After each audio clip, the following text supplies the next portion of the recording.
Remue ménage. Remue ménage.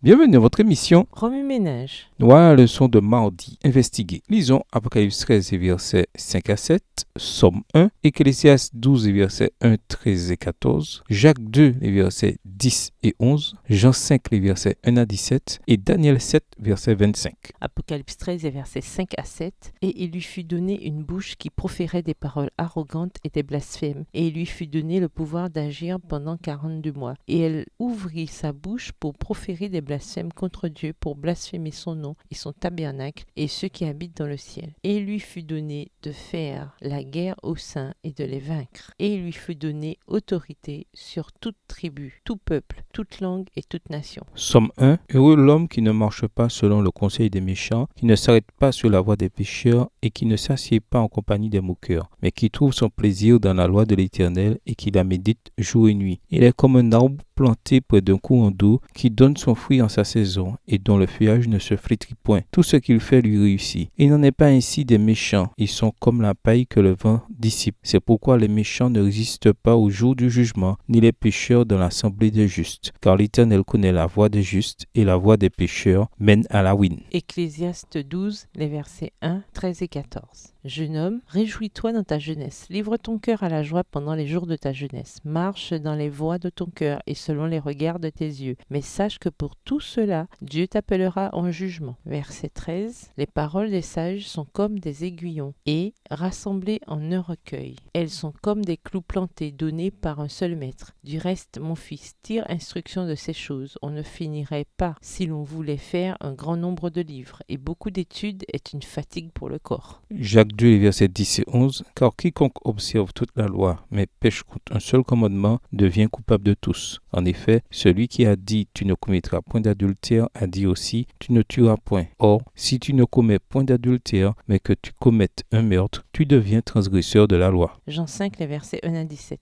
Après cela, il y eut une fête des Juifs, et Jésus monta à Jérusalem. Or, à Jérusalem, près de la porte des brebis, il y a une piscine qui s'appelle en hébreu Bethesda, et qui a 5 portiques. Sous ces portiques étaient couchés en grand nombre des malades, des aveugles, des boiteux, des paralytiques qui attendaient le mouvement de l'eau, car un ange descendait de temps en temps dans la piscine et agitait l'eau, et celui qui y descendait le premier après que l'eau avait été agitée était guéri, quelle que fût sa maladie. Là se trouvait un homme malade depuis 38 ans. Verset 6. Jésus, l'ayant vu couché et sachant qu'il était malade depuis longtemps, lui dit « Veux-tu être guéri ?» Le malade lui répondit « Seigneur, je n'ai personne pour me jeter dans la piscine quand l'eau est agitée, et pendant que j'y vais, un autre descend avant moi. »« Lève-toi, lui dit Jésus, prends ton lit et marche. » Aussitôt cet homme fut guéri, il prit son lit et marcha. C'était un jour de sabbat. Les Juifs dirent donc à celui qui avait été guéri « C'est le sabbat, il ne t'est pas permis d'emporter ton lit. » Verset 11. Il leur répondit, celui qui m'a guéri m'a dit, prends ton lit et marche. Ils lui demandèrent, qui est l'homme qui t'a dit,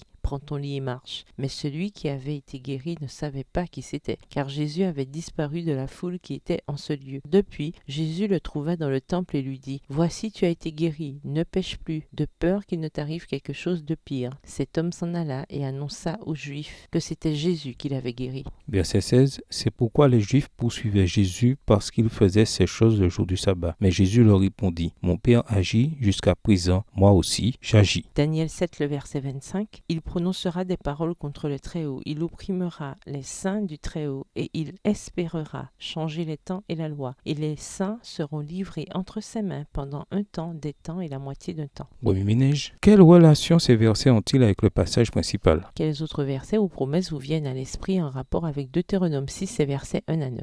Au revoir. Et à demain si Dieu veut. Remue ménage. Remue ménage.